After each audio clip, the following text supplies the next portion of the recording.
On today's show, how did monsters create a monarchy? Pennywise wakes up from his quarter-century nap, and we're so excited to see if Episode 9 once again has Ewoks save the day. Movie Talk starts right now. Fun that we've seen all these movies already, you know? We've seen all these movies in 2019 already. Hello, ladies and gentlemen, and Happy New Year. Welcome to the first Collider Movie Talk of 2019. Yes, I'm still the guy sitting in this chair, at least for this week. My name is Mark Ellis. That is Haleigh Foutch. That is Perri Nemiroff, and we are here celebrating the new year, ringing in 2019 by telling y'all what our most anticipated movies of 2019 are. Will these end up being our favorite? History says no, but these are the movies that we're most excited to check out at the box office. Haleigh, Perri, this is a very fun time of year because this is when we really start thinking about, okay, I'm looking at my movie-going budget. What am I going to spend it on? What am I most excited about? Who's going to win the box office? Perri, I know you're keeping an eye on that. What does this time of year mean for y'all as movie-goers as we kick off January 2019? I think you just summed it up pretty nicely, but in my case, it's not how am I going to spend my money, it's how many meals do I have to cut out of my life so I could see every single thing multiple times. It's actually looking at this, I mean, not to get into the list that we're actually about to reveal, but looking at the movies that we have listed, I mean, what a full year. I feel like we have that conversation every single year when you look at the overall 12-month slate, but damn, a lot of movies are being made. A lot of movies are being made and a lot that we're excited for. Haleigh, you woke up, you said, okay, it's January 2019, it's time to go see movies. Do you get the most excited about the summer movie season? Is it the fall Oscar season, or is it just the whole shebang right now where all the world is anew yet again? That's kind of how I feel about this time of year. It's just like a very optimistic time where everything is still great in your mind. The box hasn't been open yet. It's good. I do look forward to naturally more the fall season, the horror season. That's kind of my bread and butter, and that's what I get really excited to see. But I love all of it. I love the summer season. Oscar season, that's fine. I like I'm not as into the awards, but I'm not as into the fancy dramas either. But I also like the very beginning of the year, which used to be sort of like the infamous Dumpland. Mm-hmm. But that's where I'd find a lot of like my low-key favorites, like goofy B movies that I really adore. So everything. I like Escape Room. Yeah, Escape Room. There's something for everyone. And Haleigh mentions that I know both her and Perri, the hosts of the Witching Hour podcast, you can find right here on Collider. You all are big horror movie fans, but it seems like horror movies, yeah, you get your share around Halloween going into the fall, but as recent history has shown, we can see a great horror movie any time of the year. Look at last year with A Quiet Place. Look at years past with Split, with Get Out. So you're never safe from somebody lurking in the woods or right around the corner if you're at a Cineplex in the fictional sense of the term. So what we're going to do today is we're going to reveal our most anticipated movies of this coming year. What are we most excited to see? We took painstaking measures to make sure that our list didn't overlap at all. So while I'm probably excited to see some of the movies on Haleigh and Perri's list, vice versa, all that good stuff, we have individual lists. You will not hear these movies repeated by anybody else, although hopefully we share in the enthusiasm. We're going to kick off with our number fives, maybe an honorable mention if you want to throw in there at any point during the program. Without further ado, who would like to kick us off? I didn't know these were ranked. I'll go.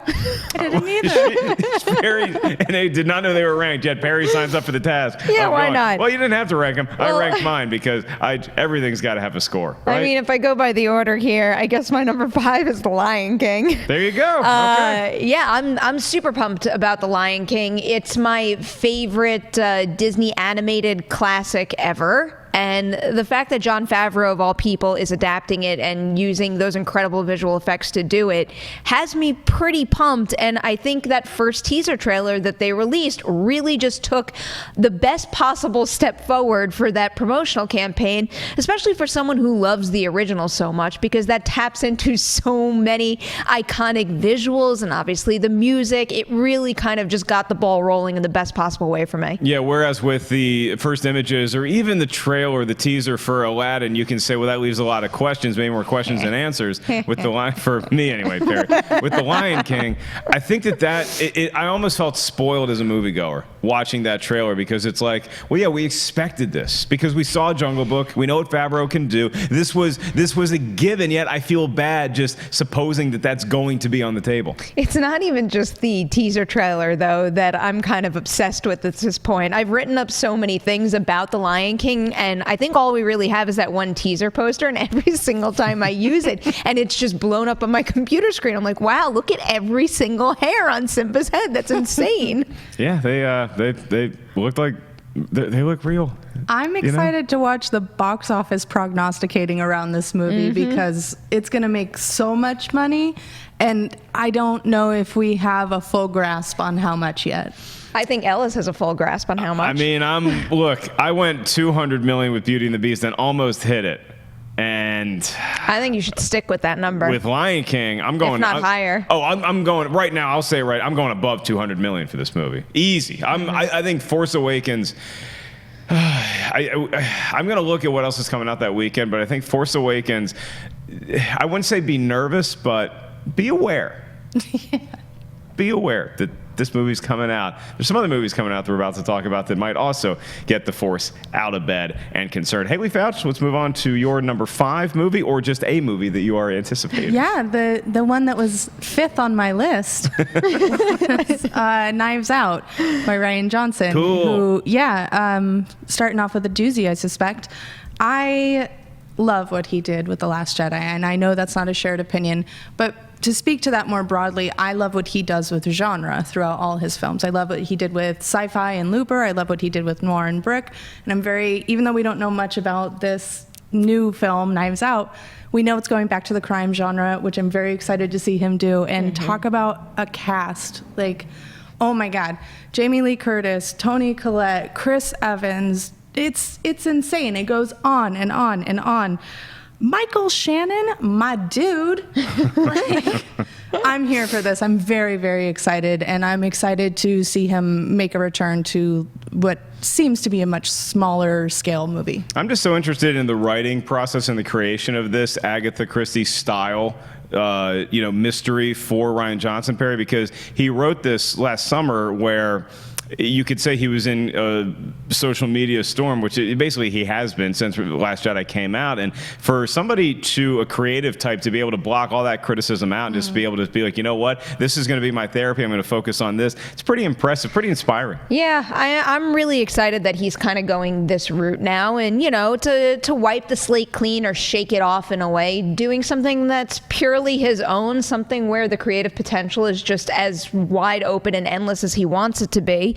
And I'm a big fan of Brick, so the second I hear about something like this, I'm pretty much sold. And I mean, that cast is just something else. It doesn't quit. Did you even say Toni Collette? I did say Toni Collette and Christopher Plummer and Keith Stanfield, Ana de Armas. There's so many amazing, talented people in that movie. So I'm looking forward to seeing how he can possibly squeeze them all efficiently into one single feature film. No, it is Knives Out, and that knife is plural. That movie comes out November 27th of 2019, so it may be even an Oscar consideration type movie. We'll have to wait to see it. By the way, The Lion King, fun fact, comes out July 19th. There's nothing else on that release date right now. The next weekend is Once Upon a Time in Hollywood.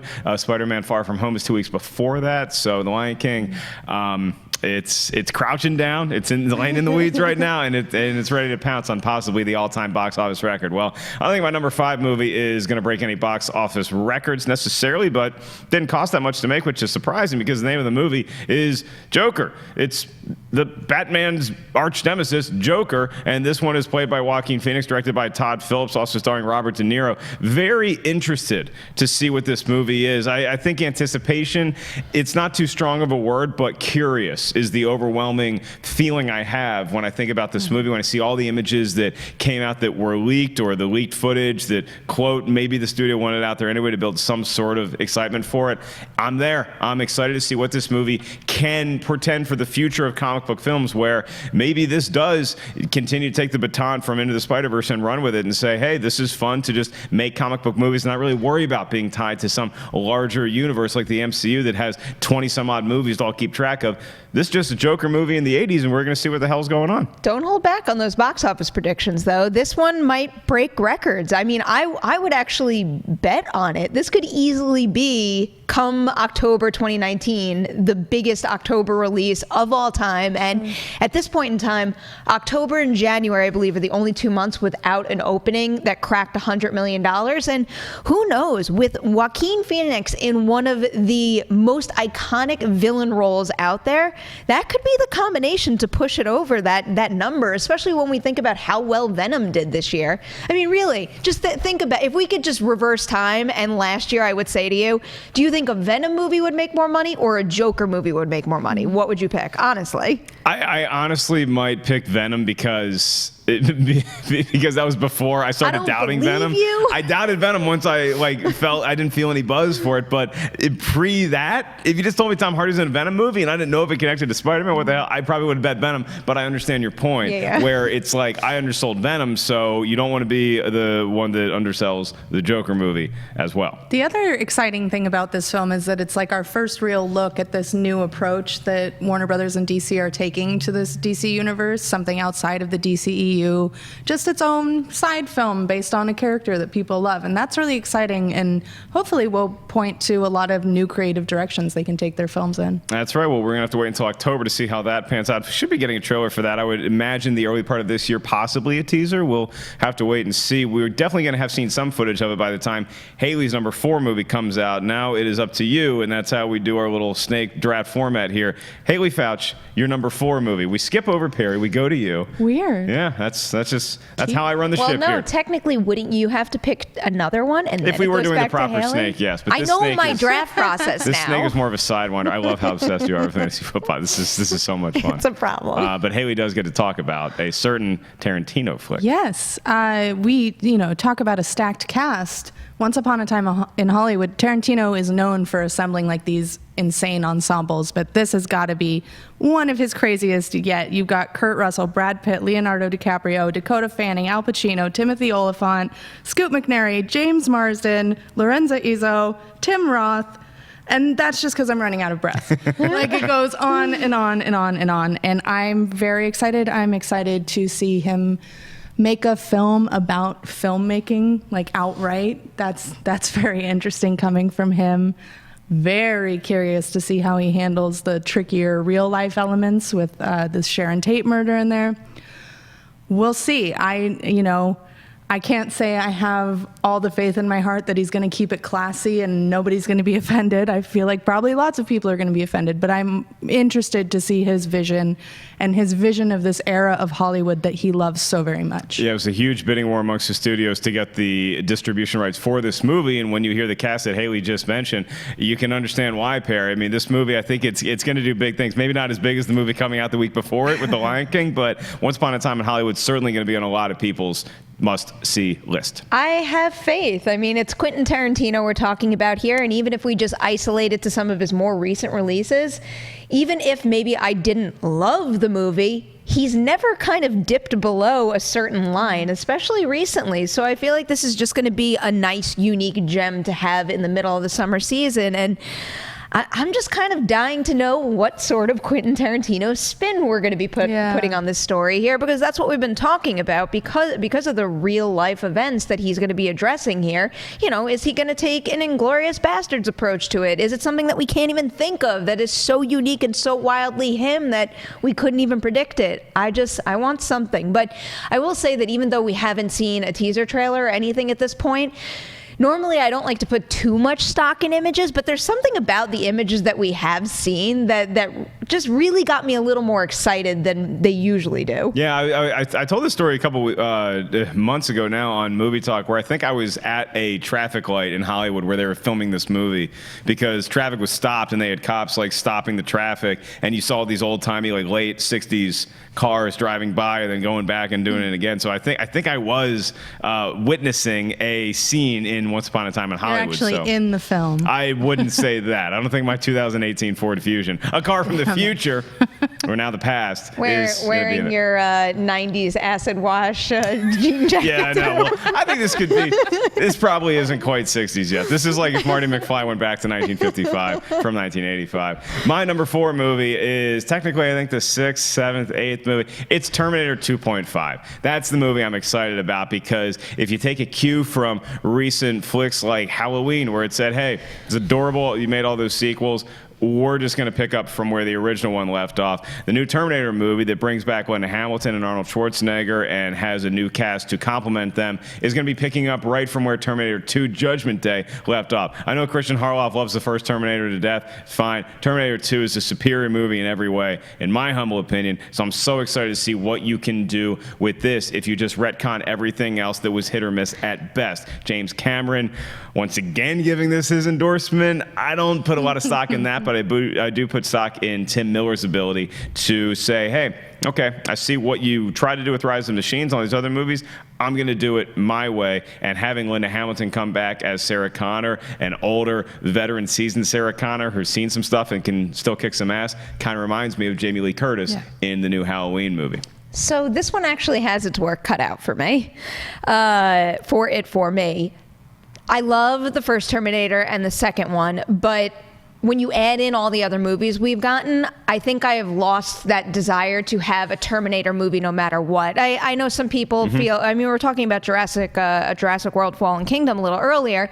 That's a franchise that has just kind of dug its claws in me and has me no matter what. No matter how much they falter, I will always want another Jurassic movie. I just don't have that same relationship with the Terminator franchise, so I'm basically just waiting to see. I want a little, I know promotional campaigns don't guarantee a great full feature, but I want a little proof that they are on the right track beyond just casting. I know it's super cool that they're coming back, but we already played that game with Arnold Schwarzenegger and it really disappointed me. So I'm just being, I'm a little concerned about this, but I'm very excited for them to kind of prove that they have something special here. Haleigh, are you here to further temper my enthusiasm, or are you going to share my joy?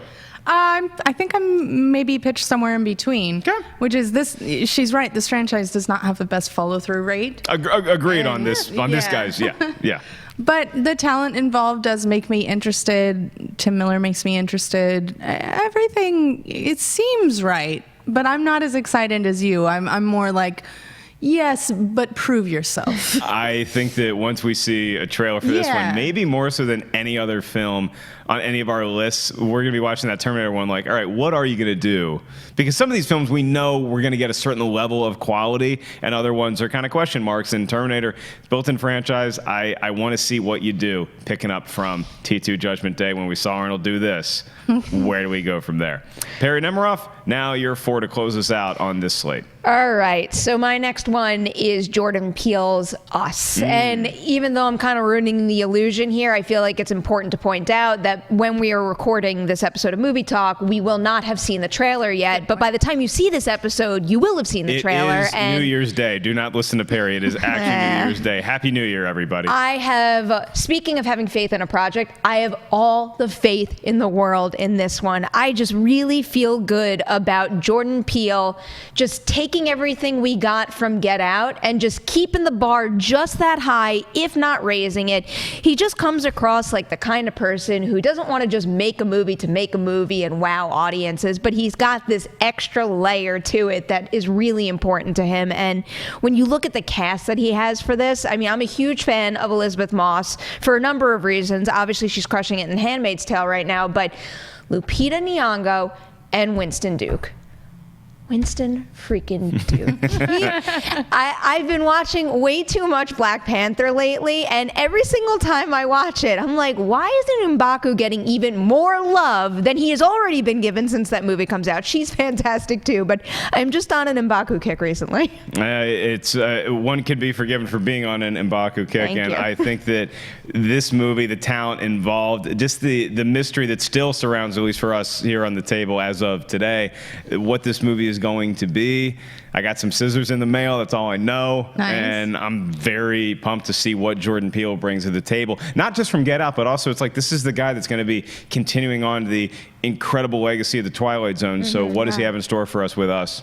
I'm pretty jacked for this one, Haleigh. Yeah, and if you watched Key and Peele, which was one of my favorite shows, he loves genre. And that was always very clear in the sketches they came up with. He has a consistent, proven affection for all kinds of types of horror movies. So I think coming off the expectations of Get Out, I'm hoping to be rather surprised with the direction this one takes. And it's an easy baton for me to take and run to my number 3, which is another thriller, Glass. I can't believe that the witching hour ladies would allow me to get to gush about Glass first. Oh boy, you talk about the end of Split. I was already on board with Split. I was loving everything Split was showing me. And then we had the reveal at the end.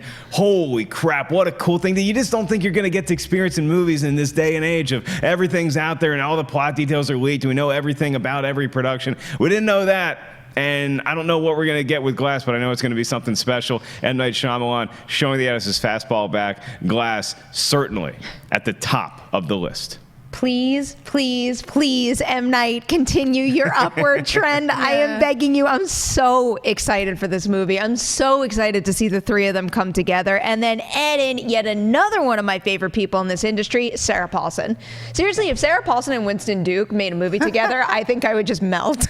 Maybe she's like a surprise neighbor that starts terrorizing everyone in Us. You never know. But I really am excited about this movie. Split it really blew my mind. And especially when you look at the distance between Split and Unbreakable and how he just reconjured all that excitement and enthusiasm that I think clearly had never gone away since Unbreakable came out. Everyone was still loving it. And also, when you think about what he's doing with these movies where it taps into that comic book culture and that obsessive culture we have right now, that just adds a whole extra layer to this. And I hope he sticks the landing. I've got faith. I am keeping my fingers crossed. Please. I'm curious to see how he plays it now that all the cards are on the table, so to speak. Like, Split was a surprise. And talk about keeping a secret well. I was in the first audience that saw that at Fantastic Fest, and literally when the music cue came up at the end, that was the same cue from Unbreakable, because that's one of the nerdiest audiences in the world. People started losing their minds. Oh, really? Freaking That's out. cool. It was awesome. So part of me is like, oh, you've got all your cards on the table, but do you? Does he have another secret in him? Of course he does. It's Shyamalan. Yeah, we just don't know what it is. Yeah. And can you keep hitting these shots? Like, I really thought he had his comeback, or he at least tapped in for par finally with The Visit. Yeah. I thought that was a really well-crafted film. And then getting to watch Split. I saw it in an early screening. It wasn't that early, I don't think, but I was sitting there. I think we went to AFI Fest, right? That's exactly where it was. And I was sitting next to our buddy Chris Stuckman, and when the Unbreakable music came on, I was like, something happened with him, and I was just kind of like, all right, I guess he really liked the movie too. We can talk about it. But he had already recognized what I was about to find out. So it's the first Bruce Willis movie that doesn't debut outside of a 7-Eleven in quite some time. So Glass is going to be on my list, and I get to see it sooner rather than later at this year. So that is my number 3. Perri Nemiroff, back to you. I'm so confused by this order, but I'll take it. What My number 3 is Captain Marvel. Talk about a lot riding on a movie. This is yet another one that I'm praying they pull off well. Brie Larson headlining the first MCU movie with a female lead.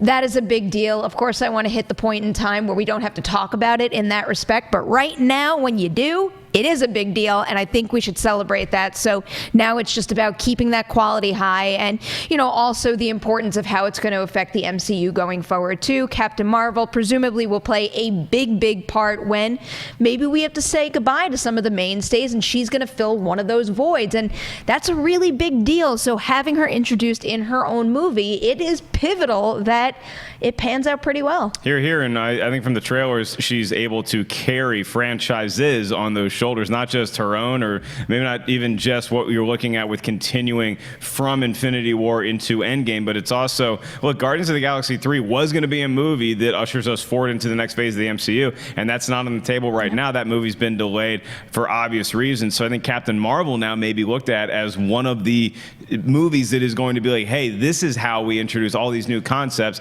into the future of the MCU.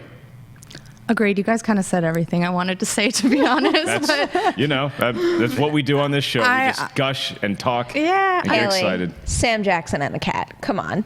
A young Sam Jackson. I thought you were going to go for that. I mean, I'm in. That is hands down already the best GIF I've ever made in 2019. You should Photoshop in Dewey.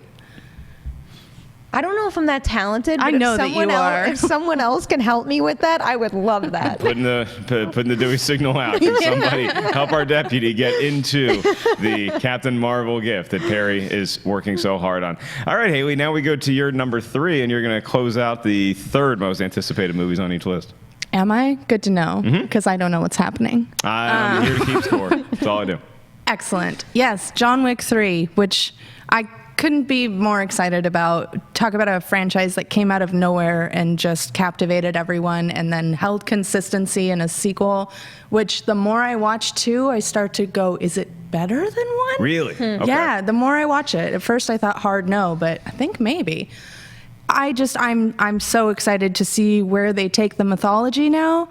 We saw some photos that showed him in the desert. I'm excited to see it visit like new locations, new locales, how that maybe shapes the action scenes that they're putting together. It's got to be different fighting in sand.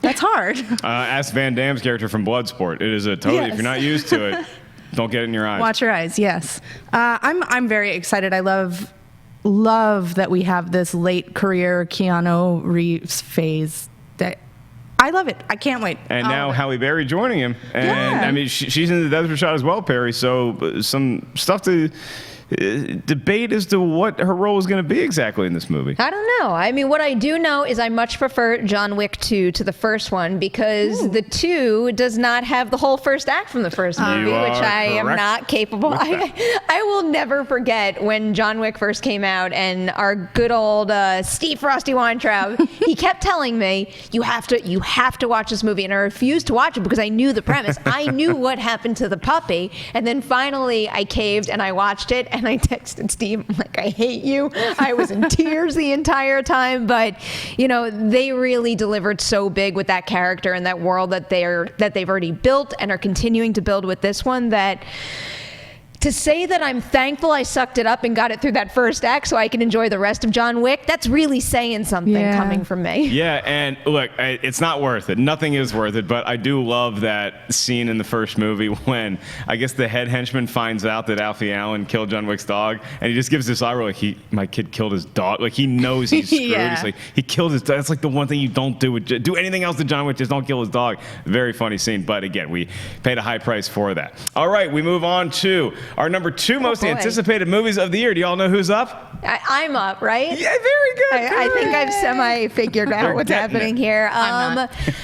My number 2 is Shazam. I am super pumped for Shazam and everybody involved in it. And I know that's a difficult thing for everyone out there to believe because if you don't like one DC movie, you don't like all of them. But that's not true. I have a lot of faith in what they're doing and they're trying new things. And I just love the whole premise of Shazam. I'm not familiar with the source material. I've done a little reading on it and I do love that big spin. And what better people to have involved in a movie like that? And the idea of them taking a director like David Sandberg and giving him a bigger production, that seems like you've got a really good shot of pulling it off. Because seeing him go from a smaller movie like Lights Out, and then to see what he did with the Annabelle series within the Conjuring franchise, because I did not like that first Annabelle movie. Strong dislike. One of my least favorite movies. I believe it was 2014. And the fact that he managed to turn that series around for me makes me think he could do just about anything. So I really hope that they crush it with Shazam because I'm really looking forward to it. Yeah, and the Pony Smasher is a fun follow on Twitter. He's been having a lot of fun with fans, they're getting excited about Shazam and he's teasing them. So David F. Sandberg, definitely one to keep your eye on social media wise as well with this movie. I'm excited about this movie. Haleigh. I honestly don't know a whole hell of a lot about the character of Shazam at all. I think Zachary Levi looks like he's having a great time making it and promoting the movie. So I hope it continues the recent trend that may not be true for everyone, but it is for me, of the improvement of movies that are coming out from the DCEU, Warner Brothers camp. I liked Aquaman a lot. I like this movie, the way it looks a lot. Like I said, excited about the Joker. Obviously, Wonder Woman 1984, Birds of Prey. There's some stuff to get pumped about with the DC movies all of a sudden, Haleigh. And I think that Shazam's gonna really perform if it's as good as the trailers look. I've seen the trailer with a number of crowded theaters now, and every time the theater just eats it up. They love the beats, they love the comedy, they love the action. Jack Dylan Grazer from It is so fantastic. And one of the really smart moves in getting David F. Sandberg for this from his previous 2 films, he's really good at working with child actors. So I think he's going to bring out those great qualities in Jack Dylan Grazer and his humor.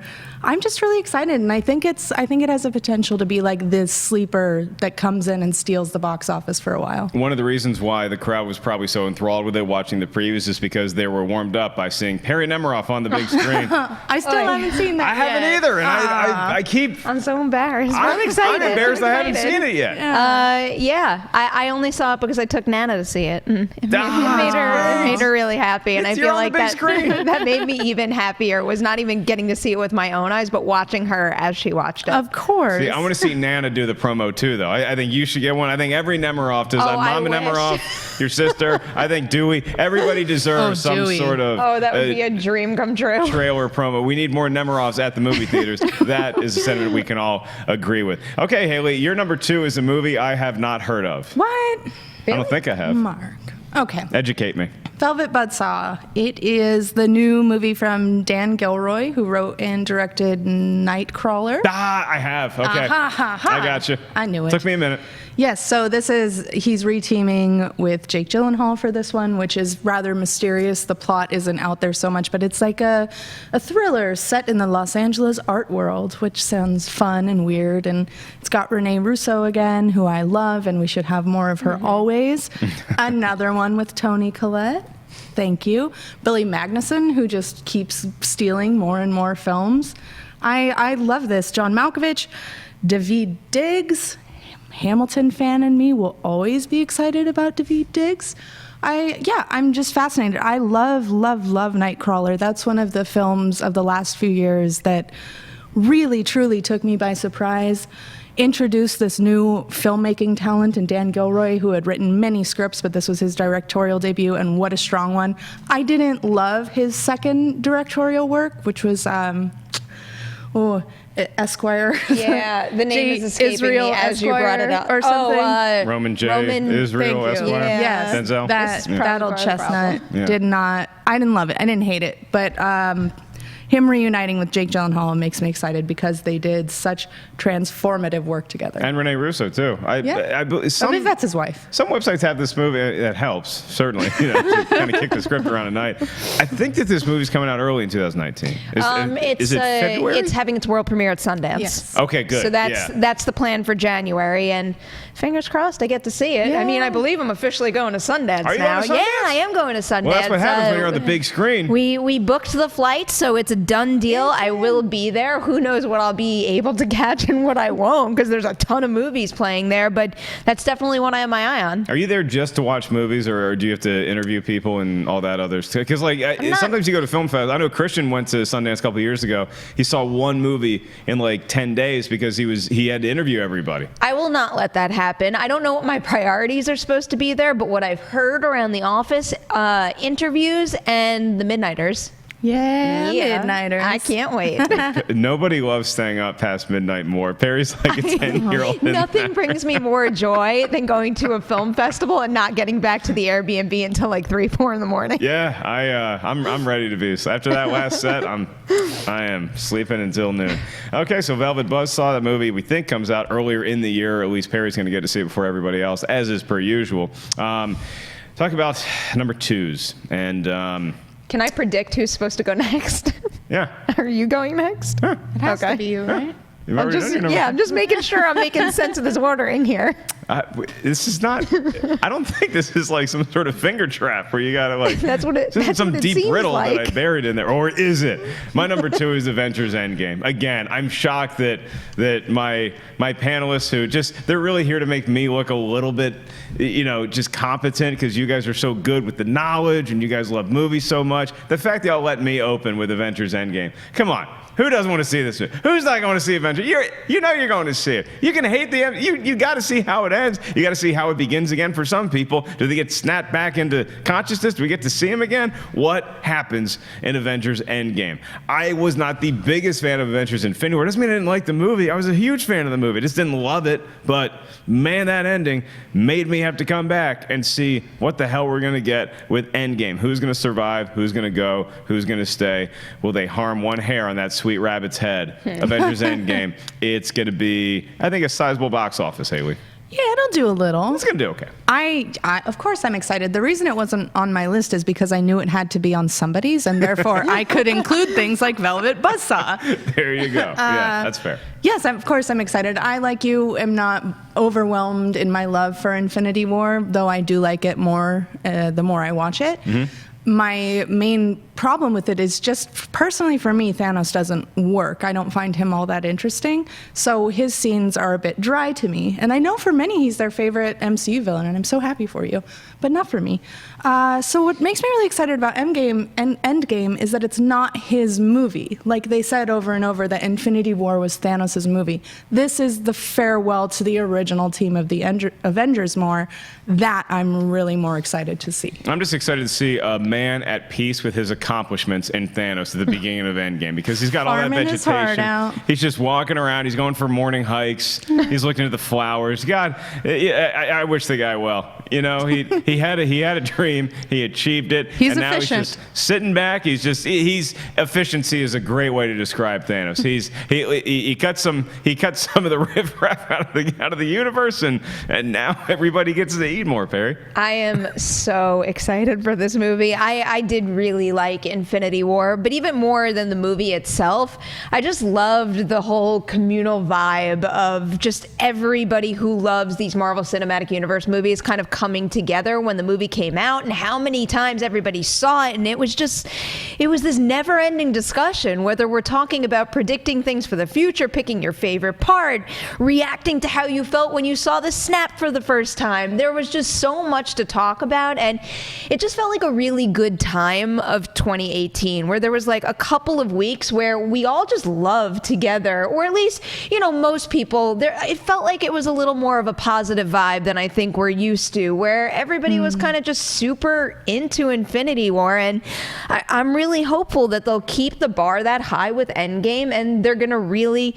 I know it's not a part 1 part 2 anymore, but I want to see a really strong conclusion for this story that they kind of started in Infinity War, and I also want to see a really strong conclusion for this phase and to tee up what's going to come next in an interesting way. Yeah, what's next is going to be a movie like 2 months later that is Spider-Man really. Far From Home. That movie's going to be pretty exciting in its own right. So I guess Far From Home, did it make any of our lists at number 1? Wow. That is going to come down to hurtful. it. So I Haleigh think Foutch. I just gave away the answer to that. Haleigh Foutch, you're up first. Yeah. Is your movie Spider-Man Far From Home? No. Oh, boy. But I am really excited for it. Maybe I thought that would have to be on somebody else's list too. I'm excited. Look, I'm excited for it. It is not in my top 5. I think it scratches my top 10. Definitely in my top 10. But it's not in my top 5. See, but this goes back to the original thing that we were discussing at the beginning of the show. There's so much. Yeah. There's so much. And especially when I come up with a personal most anticipated of the next year,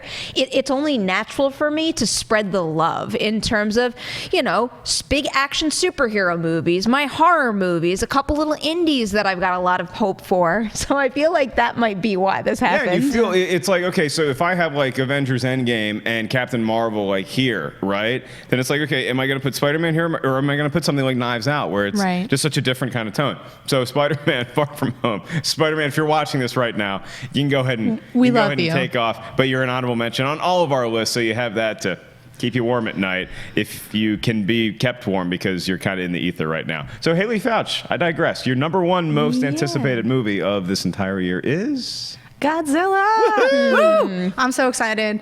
I threatened to fight Mark Ellis if I didn't get this on my list. It was going to be a big brawl in the back alley, and I willingly sat out because I got to have a lot of my movies on my list. But man, Godzilla. I can't wait. That trailer. Holy crap, Haleigh. This is the promise of the first Godzilla, which is a movie that I loved. A lot of people thought there wasn't enough Godzilla. I don't think anybody's going to have that complaint going out of this theater. No. I think they're like...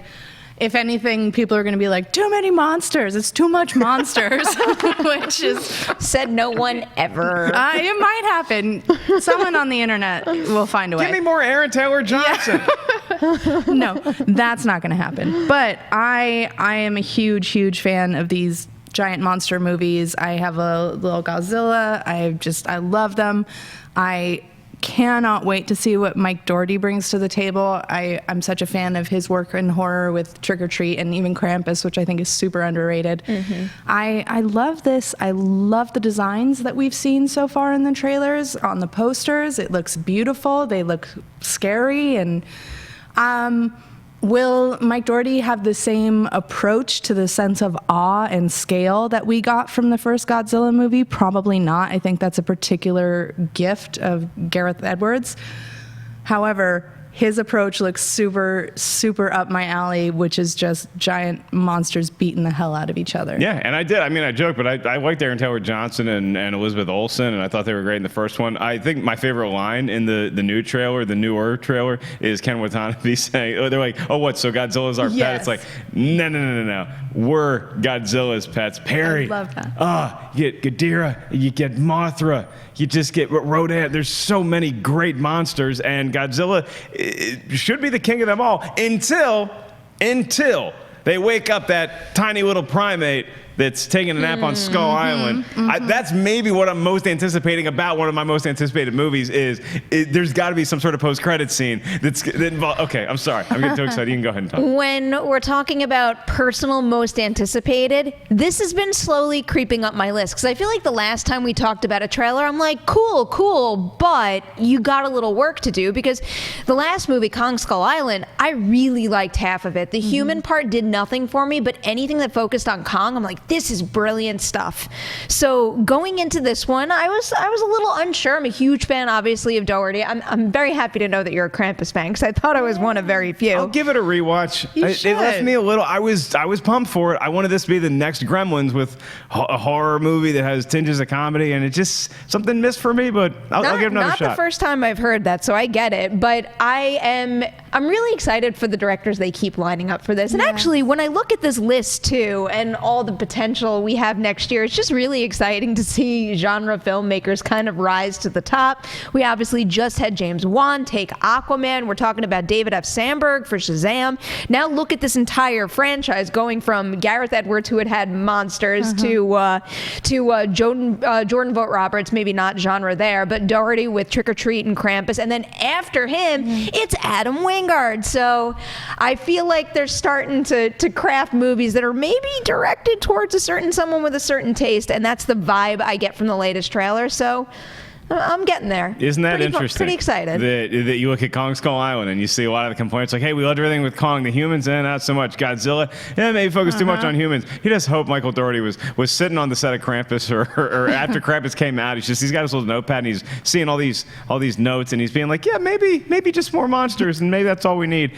The movie's called Godzilla, King of the Monsters. What more do you want? That movie comes out in late May, and between that and some other May releases, as of right now, Endgame I think is still scheduled for May, but then the trailer said April, so who the hell knows? If I am at a theater and I can either see Endgame or Godzilla 2, the mouse may not want to know which one I'm walking into because Godzilla King of the Monsters, that's going to be something special. All right, now it's time for my number 2, and if the mouse is displeased at the fact that I took Godzilla over Endgame, there was one movie that I would not take Godzilla over. There's the one movie that I wouldn't take any other movie over to go see in a theater, and that, of course, is... Did that even pick up? That's his TIE Fighters to Star Wars!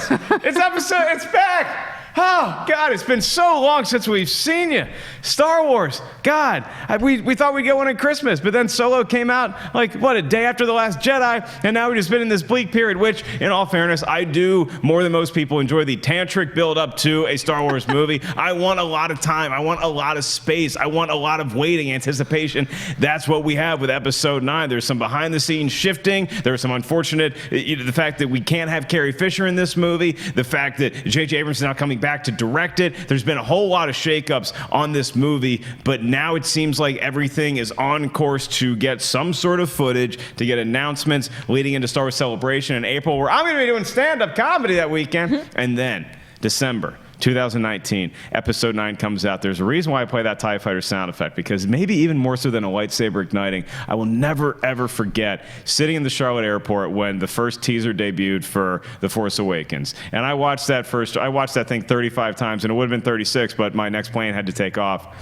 And sitting there watching it, and it's just like you see all these new characters. You see Rey, you see BB-8, and then you see this guy in the snow, and he's got his lightsaber and ignites it, and it's got the hilt, and that's cool. And then you see the Millennium Falcon, and the music blares, but more than anything else, it's hearing the TIE Fighters come in and attacking, and it's like, God, that made me realize that Star Wars is back. Not a version of Star Wars, not some guy's take on Star Wars, not some fan fit. This is classic Star Wars, and that's what I hope we get with Episode 9. Y'all know me, I'm an eternal optimist when it comes to rooting for what a Star Wars movie can do. I have all the faith in the world in Episode 9, in JJ, and everybody involved. Let's do it one more time. My favorite movie of all time is Return of the Jedi. This one's going to close out a new trilogy, and I have high hopes. Are my expectations too high, ladies? That's a tough question to answer. After hearing me gush about it, you don't want to let me down. I cannot wait for this movie. If you hadn't taken it, this would have been on my list. I'm just very eager to get out of this Star Wars dark times that we're in, and just really in general with fandoms across the board. I understand when people don't like a movie, but I never want anybody to be mean or just go after someone because they don't align with your own opinion. So I just want to move away from all of that overall, no matter how any of these movies turn out. But with Star Wars in particular, I want to see some of that faith restored. And I do have faith that they can do it, because there is no doubt in my mind that they are listening to the reactions. They are assessing what they've done in the past, and hopefully they are learning from their mistakes. And we could see this trilogy close out really, really strong. And that could get that momentum going again for at least the film division of Star Wars. Because whether or not you liked The Last Jedi, whether or not you liked Han Solo, there is a negativity in the air, and I can't wait for us to hit a point where that melts away and we can all have that communal celebration again, and I'm counting on it to be in December. That sounded like you're putting pressure on me right there at the end. Did it? If this does not work out, I'm holding you responsible, Mr. I got Ellis. everybody's hopes too high. Haleigh, Foutch, do you share our enthusiasm for Episode 9? I'm very excited for Episode 9. I do not share Perri's optimism about fandom suddenly melting out of toxicity, but I love it. Maybe not even the Force can cure that. I love it. You are always the silver lining queen, and I love that about you. And I hope she's right. Let's all be a little nicer, guys. But yeah, of course, I'm super excited. I'm really curious. I feel like this movie has so many things working against it that... what are you going to do? Literally, what are they going to do? I need to know. I'm very curious. So I can't wait. So, I mean, if you forget, Force Awakens had some big hurdles to get through. Yeah. We're going to buy these characters coming back, so this is going to feel like fan service. And for this guy, anyway, it felt like I was back there where I always wanted to get back to since I was a little kid. Episode 9 is my number one, and closing us out with her number one is Perri Nemiroff. I have a feeling I know if I walk into a Blockbuster video and I'm looking for Perri Nemiroff's most anticipated movie of 2019, There's I know only one which section I'm aiming for. Does it start with an H? I am beyond happy to bring us back to the darkness to close out this episode of Movie Talk, because my number one of 2019 is It Chapter 2. And we spoke about this a little bit on the Witching Hour. I like to stay positive. How excited I am for this movie and how desperate I am to see it now scares me. Because I think I'm in a similar boat as what you just described with Star Wars, where my excitement and my expectations and my hopes are just so high given what we got with that first movie. Just please, at least give me that, if not more. The charm and the terror that he balances together so beautifully in that first movie is just so incredibly rich that I hope he's able to do that when you factor in the adults. Because again, like what we were discussing, even when you go to something like the It miniseries, which I know doesn't hold up very well, but it's the adult portion of that really kind of loses all that heart and falls flat. But with the cast that they assembled for this new movie and the fact that they're bringing the kids back, I assume for flashbacks, I've got a good feeling they know what they're doing and they know how to bring the most out of the source material with this format. Yeah, and that's the excitement I share too, is not ditching the kids entirely. Haleigh, I want to see more from that group of kids, even if it's in flashbacks and piecing their story together with who they have become as adults. And obviously Pennywise, the Google-eyed popcorn-loving bastard Pennywise, very excited to see more of that too.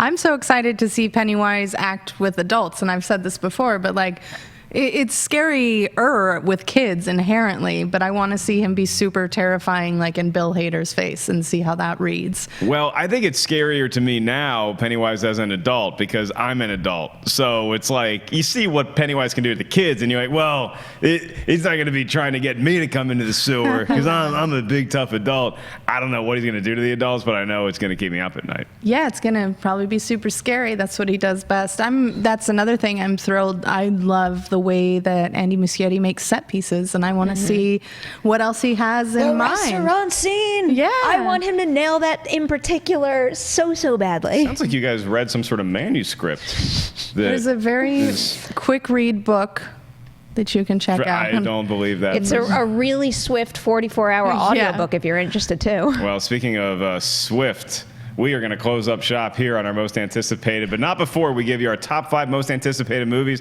for 2020. Hit it, Perri. All right, if we're going from 5 to 1, it's The Lion King, Us, Captain Marvel, Shazam, and Oh, no, Chapter 2. I was talking about 2020. Oh, 2020? Yeah. I thought you wanted us to recap so they have like a handy list at the She end. was so prepared. I was like, Ready to nobody go. told me about this. You know, I think about it too. They sit here and they watch an entire show that's 45 minutes plus, and it's like if you weren't you want like a handy list at the end or a graphic I know what or this something. is about. This is about me and my unique way of calling on people. Oh yeah. Okay, Perri, That's what I sorry. was Once getting again, at. you have the floor. We all know our most anticipated for 2020. It's all King Kong versus Godzilla. Correct. Your list 5 to 1. Oh, Once now I more, have to man. say it again? 2019. I'm going to everybody remember keeping it this score. time. It was The Lion King, Us, Captain Marvel, Shazam, and It Chapter 2. That is very Bravo. correct. Haleigh Foutch, do you have yours on recall like Perri did? No, but I have it on a list. That would be Knives Out, Once Upon a Time in Hollywood, John Wick 3, Velvet Buzzsaw, and of course, Godzilla King of the Monsters. Yep, I got a lot of those movies. I also have Joker at number 5, Terminator, whatever at number 4, Glass at number 3, Avengers Endgame at number 2, and Episode 9 at number 1. Why? Because there isn't Creed 3 coming out in 2019. That does it for this first edition of Movie Talk, but this is not the last Movie Talk of the year. Nay, it's merely the first one of a great year here at Collider Movie Talk. I want to thank my panelists for the first episode, Haleigh Foutch and Perri Nemiroff. Where can they check out the Witching Hour podcast that you all do? Oh boy, all over the place. Yeah. 3 places. I'll say one place, and it's the Collider Podcast YouTube channel. Yes, or on the Collider Factory Network, or on Collider.com, where we put a post up every week. Or you can just follow us on social media. We That never too. stop talking about it. Yeah. Yep. Or you can give me a call, come over to your house and reenact what they said for an hour, and I'll just do like a little creepy play. Thank you guys for tuning in. We'll be back tomorrow live. Got Perri and Rocha scheduled for tomorrow's show on January 2nd. All the latest movie news, 4 p.m. in the PST. Throw it to the wide to say goodbye. We will see you at the movies in 2019, everybody. A long time ago in a galaxy far, far away. Hey everybody, Mark Ellis here. Thanks for watching this episode of Collider Movie Talk. You want to watch more? Then click up here, or you can click right here for more great content from Collider. And if you haven't subscribed to Collider Video, do so right now and share this vid with your friends. Thanks for watching.